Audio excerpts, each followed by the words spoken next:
Nejda Balluku i ka dhënë fund martesës 10 vjeçare me Ogren Ballukun, vëllain e ministres Belinda Balluku, duke kërkuar zyrtarisht divorcin në gjykatë, mëson ekskluzivisht voxnews.al.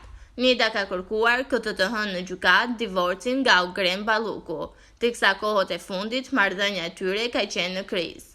Ata u njohën në vitin 2010, kur të dy ishin konkurrent të spektaklit Big Brother Albania.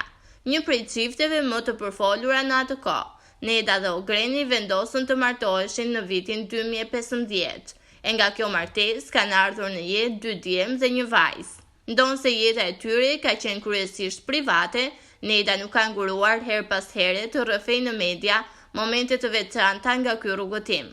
E mediat ros shpesh i kanë cilësuar si një ndër çiftet e ekranit që i kanë rezistuar kohës. Ndërsa ka ardhur edhe një reagim nga Nejda në rrjetet sociale, pas lajmit të divorcit, ku njofton se do të jetë e ftuar ditën e nesërme në emisionin Goca dhe Gra, ku pritet të zbulojë të vërtetën rreth divorcit.